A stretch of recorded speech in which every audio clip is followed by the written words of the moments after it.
Hey,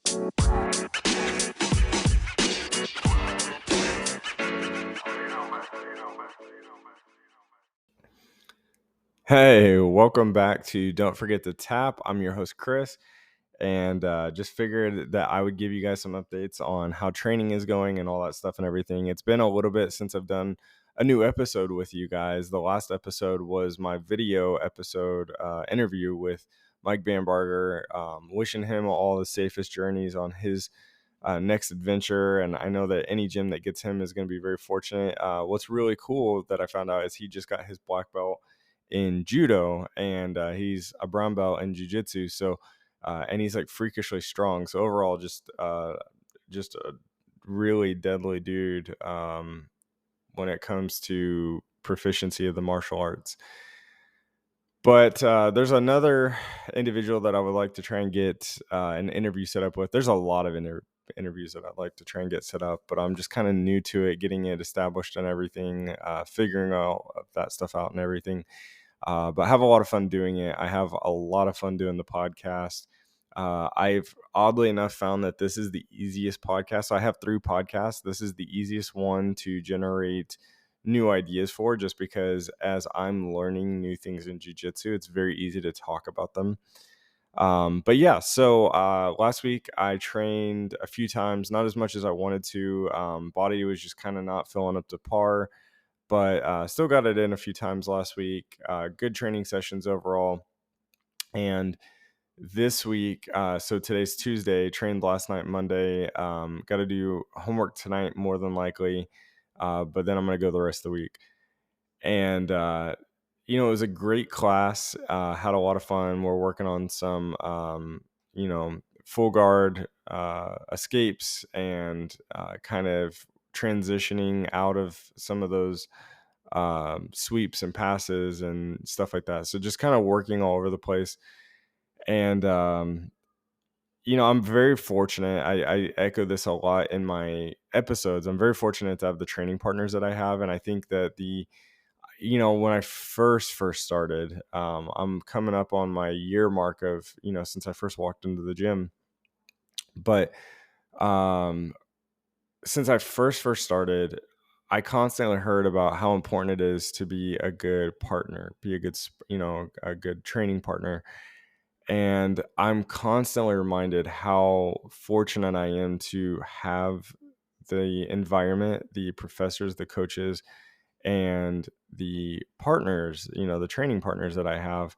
I'm still in the basics course, right? Learning the fundamentals and stuff like that. And I really enjoy that. I've referenced it multiple times in this podcast that I enjoy being a new student to jiu-jitsu. I've been proficient at many things in my life, but coming into jiu-jitsu as a 32-year-old man was extremely humbling, because there's going to be some badass chicks that are just destroying me and, making light work of me. There's some really young guys, some really old guys that weigh less than me, guys that weigh more than me, anything and everything across the spectrum. All it takes is for them to be, more proficient or more knowledgeable at jiu-jitsu, and they can completely destroy me, and they do. But I love that humbling of jiu-jitsu, that it's kind of the great equalizer amongst people, right? And so I'm reading, kind of ties me to something I wanted to talk about. I'm reading a book. It was actually given to me by Mike Bambarger, and it's Breath, A Life and Flow by Rickson Gracie. And it's just kind of talking about the Gracie foundation, at least thus far in the book. I haven't finished it. I'm working on it right now. But it's just kind of talking about, the early days of that all being established, how it came to be, what that life looked like, and just some of the stories and lessons learned through it and everything. But there's this quote in the book. I believe it's on page 58 of the book. And I really like this. There's 2 quotes that, there's a lot of takeaways from this book, but there's 2 quotes for sure that really stood out to me. And one of them is, he's talking about when he was training students, and he says, "When I put physical pressure on students, I see their true personalities, because they immediately show me things that they are able to hide." Sorry, that's my alarm.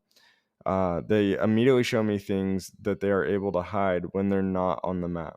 Their state of emotional balance or ability to manage pressure. For example, once I have this information, I use it to tailor a curriculum to the students' needs and will benefit each of them in a profound way. I don't make them examine, I just know that they fight, but also how they feel when they fight. If students do not honestly do this honestly, they don't just get better at jujitsu, they rebuild themselves as stronger people. They learn how to be tougher, smarter, and more resilient, not just in a fight, but also in everyday life.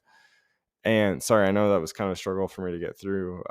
I feel like my dyslexia came out this morning or something, but yeah, so I think that is incredibly accurate to what I've been trying to describe to so many people when I started doing jujitsu. Is that I think that there's parts of ourselves that we hide behind, right? And we might be able to kind of fool people with some of those weaknesses that we might have or those vulnerabilities that we might have, but everything becomes super transparent on the mats. And last night was a great example of that.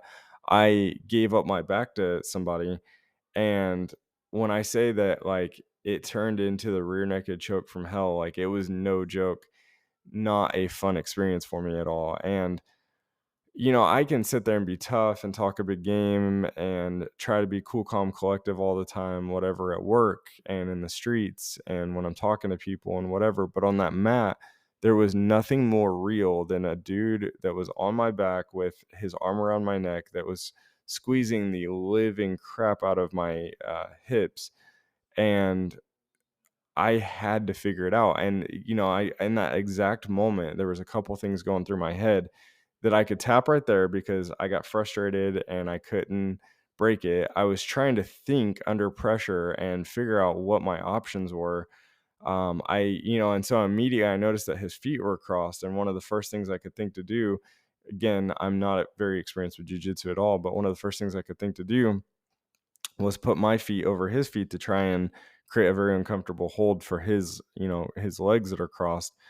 That didn't, it kind of worked, but then it didn't. And he was actually able to kind of pull my legs out even more and really establish the position. Um, and it seemed like every time I would try to push off the ground or anything, it just secured his grip on my neck. And long story short, there wasn't much I could do to get out of it, at least at that point, or with my amount of knowledge. But then what I appreciate about it is, and that was extremely frustrating because I don't want to end up in that position because it's just not good to be giving up your back like that. But then what's cool, and I'm super, just super grateful again for the environment, the people I train with, the great training partners, the professors, the coaches, but this great training partner that I was working with that got this deadly rear naked choke on me pulls me aside and he was like, "Let me show you how to get out of that next time." And I'm not saying that that will work every time because the more experienced person's going to be able to defeat whatever it is that I try to do. But he definitely, what I can appreciate so much is that after that humbling moment, he took the time to show me what I could potentially do to get out of that next time. And I guess coming full circle with everything is that in life, there's many things that are going to try and put that pressure on you and frustrate you to the point that you feel like you can't move. And I think that taking that same logic, from jujitsu, where I'm laying on my stomach, this dude is on my back, has this incredible pressure on me. And if this is a street fight, I can't just tap and hope that it goes away. And I have to slow down and figure it out. And you're not expected to do that all at once. It's why it's a long journey it's a continuous journey. There's not really a destination if you really dig into it. But when that happens in life, a lot of times people have the same reactions. This is where they get frustrated, they want to quit, so on and so forth. And I think that that's the real value of jujitsu is, yes, it's great being able to be physically fit and everything. I really like that. But thus far for me, in my personal opinion, is that's been the real value for jujitsu for me so far, is that it puts me in very uncomfortable positions and it forces me to think my way out of them and respond accordingly to every situation that comes at me. And right now I suck at it, right? I'm learning what letters are, but eventually I'll learn how to make small words, or I'll learn how to do the alphabet, or I'll learn how to start forming sentences, right? That's the analogy. And so I think that just being able to clear my mind, being able to be put in very uncomfortable positions and force me into a new headspace, that's what it really does for a lot of people. And so if anyone was ever thinking about doing it, it's not some brutal barbaric sport or anything like that. This is very slow paced. The guy that put me in this choke wasn't trying to hurt me, and he didn't hurt me. He was just giving me an opportunity to learn from something that I exposed to him.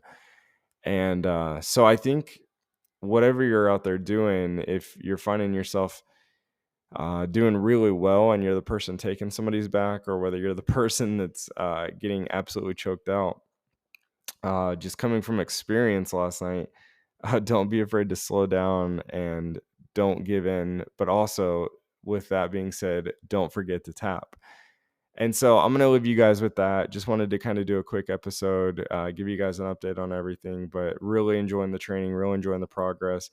Um, it's felt so good to be back in the gym and everything, and just always going to end every episode, at least that I can, with just a gratefulness for the environment that I get to train in, the people I get to train with, the people I get to train under, and the lessons that it gives me, and all those before that have kind of created that legacy for me to be able to have this opportunity to do that. So, with that being said, I hope you guys have an awesome Tuesday. I hope you guys have an awesome week. Go out there, train hard, lift weights, choke people out, try not to get choked out, but it's going to happen. And when it does, don't forget to tap. So, you guys take care, and I'll see you next time.